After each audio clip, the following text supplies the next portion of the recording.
each other through it. Come on and see, good movement draws good movement. Welcome to Good Movement Draws Good Movement, the podcast where farmers, ranchers, and rural folks can grow relationally through awareness, understanding, and effective communication. Hey, it's T. I'm your host, and I, along with my guests, will be covering topics related to drawing good movement. Things like self and social awareness, brain science, positive psychology, extending grace, and so much more.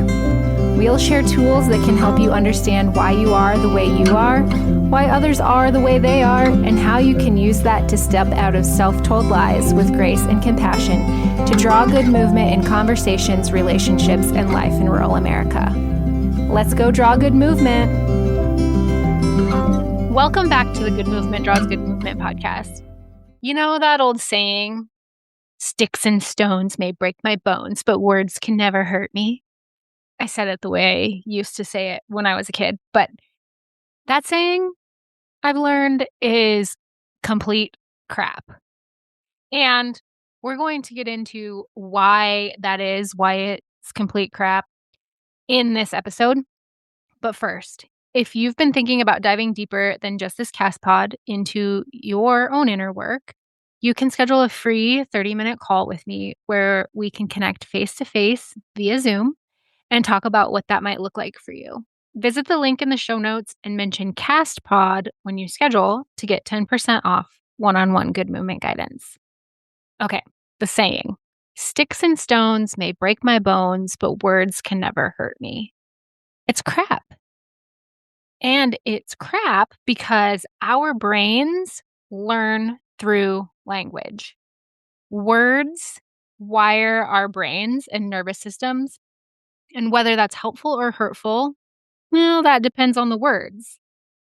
Any words we repeatedly take in, either from ourselves or others, form neural pathways in our brains. This includes the thoughts we think, the words we hear, anything that's repetitive, any thought we think repeatedly, any words we hear repeatedly. So in other words, the thoughts we think inform our beliefs, and our beliefs inform our realities. So if you constantly heard you were lazy growing up, you start to think you're lazy. Then you believe you're lazy. Then you are lazy. The words wired your brain to be lazy, and the cycle continues. If you consistently think your worth is tied to your work, you believe your worth is tied to your work. So you never allow yourself to slow down, rest, play, and pretty soon work is all you do.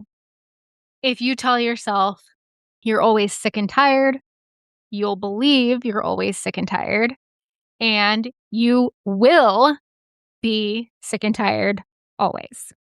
If you tell yourself you can't, you believe that you can't, and then you can't. Now, obviously, these examples are missing some nuance. Like, if I'm telling myself I can't grow another 3 or 4 inches, I believe that I can't grow another 3 or 4 inches, and I actually don't grow another 3 or 4 inches. The nuance that's missing is that I'm done growing. But I think you see where I'm going with these.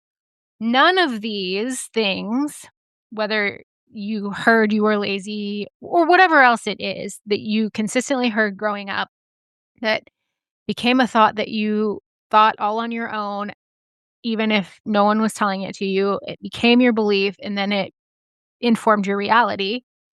That, telling yourself that your worth is tied to your work, telling yourself you're always sick and tired, telling yourself you can't, none of these are all that helpful.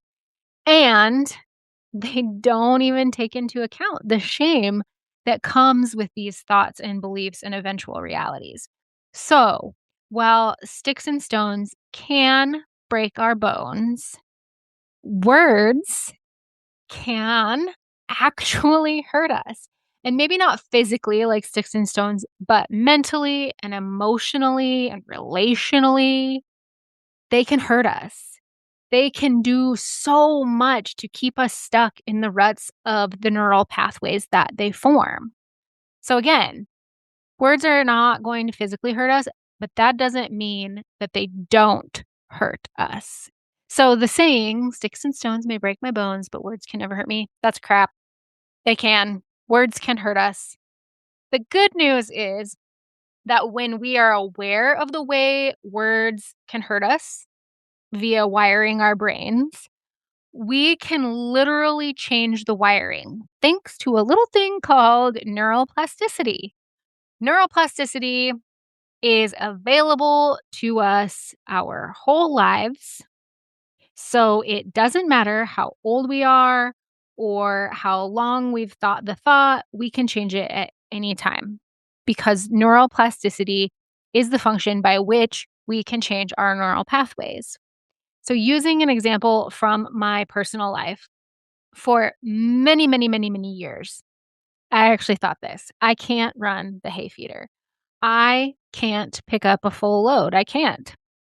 And I believed that to be true and would consistently only ever pick up at most 4 bales. And the feeder holds 6. That's a full load, 6 bales. So my thoughts about the hay feeder informed my belief that I couldn't run it. And my belief then became my reality.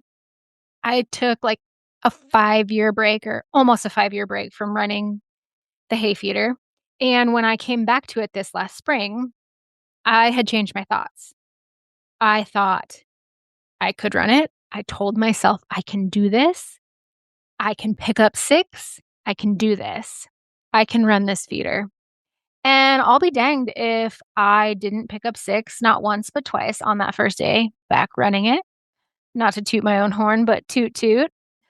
This spring, I not only could pick up 6, I could also pick up any number of bales that I needed. Like if I didn't need a full load, I could grab 3 or 4 or whatever I needed. Because I changed my thinking and that changed my beliefs, and those changed thoughts and beliefs informed my reality. Now, I also gave myself a lot of grace. So I'd tell myself, I can do this. And if for some reason I don't pick up 6, that's not the end all be all. That's actually just another opportunity for more practice because I'll have to make more trips. So I will get more repetition in running it. And eventually I will be able to get 6. There wasn't a time this spring that I didn't get the number of bales that I needed, whether that was 6, 3, 4, whatever. But I changed my thought and I gave myself some grace so that if, like we were talking about earlier, nuance, if for some reason I didn't get 6, because sometimes things happen, right? Like a chain breaks, or there were a couple times where the bale was older and started falling apart and I couldn't move it up or down on the feeder. So I had to figure out a way to get it off the feeder. Like those things happen. And I think part of changing our beliefs and rewiring our neural pathways is grace and self compassion, like we talked about last week in the episode about self awareness. Another thought I've changed is how I love myself. I've never thought or said anything along the lines of I didn't like me or that maybe even I hated me. I've never said anything like that or thought it. But I also never thought or said to myself, I love you. Now it's something I think and or say to myself every day, at least once a day. I started this last fall. I think it was like in September or October. I will say and or think, I love you. You are strong and able. You have the wisdom to keep us safe and healthy. To myself, at least once a day, every day. A lot of times it's multiple times a day. I say this when I wake up in the middle of the night and I can't go back to sleep, and it helps me go back to sleep. And it's more directed at my body. But what's changed since I've changed my thinking has been really, really cool to experience. I get sick less frequently. Like I just mentioned, it helps me go back to sleep when I wake up in the middle of the night. When I do get sick, though, it's milder than what the rest of the family has experienced, and it doesn't last as long. The cold sores that I've gotten since college and that have been raging and like all the time, and my great uncle used to say that I had fester face because they were that big and that obnoxious. Those are fewer and farther between. And when I do get them again, they are milder and they don't last as long as they used to. Oftentimes, I'm the only one that knows that I have one because they stay so small and don't last as long. Now, if you're thinking to yourself, that's cool, T, but I don't believe that new thought that I want to be thinking. Like, I don't believe that. I hear you. And like we talked about last week, and if you didn't listen to last week's episode, you can go back and listen to that. We'll link it in the show notes too. But if at first you don't believe the new thought, that's okay. That's okay. Keep on saying it and thinking it over and over and over and over and over again. Because it's not our beliefs that inform our thoughts. We can have thoughts about our beliefs, but it's our thoughts, it's what we think, it's what we say, it's what we hear consistently that inform our beliefs. And our beliefs become our reality. I once was doing Good Movement Draws Good Movement workshop, and one of the participants, I had brought up this, our thoughts inform our beliefs and our beliefs inform our realities. Or maybe I didn't. I for sure brought it up afterwards, but I had a participant raise their hand and ask a question about holding grudges. And I used this, our thoughts inform our beliefs and our beliefs inform our realities, to help the person work through some grudges. Because when we're holding a grudge, we're holding on to this thought that that guy is such a hole or whatever it is that we think. We're holding on to this thought that they did us wrong and earlier in this episode I was talking about the shame. Well, another emotion comes into play here, and that's resentment. And so if we can change our thought about that person, then we can change our belief about them, and then we can change the reality of the relationship. And so maybe it's not that you necessarily want to be as close to the person that you've got this grudge with. Maybe that's not it. Maybe it's more about how you feel in your own body. And that resentment is not a good feeling to have lingering. So you could change your thought to, they did me wrong and they're human. They're human just like I am. And when you keep thinking that and thinking that and thinking that, you believe in their humanity. And when you even add in they're human just like I am, you make mistakes. And well, I guess maybe, maybe you're someone who believes that your mistakes are the most absolutely worst thing in the world. So then we'd have to go back and change that belief first and that thought that led to that belief first. But when you can bring back their humanity, then you can believe they're human.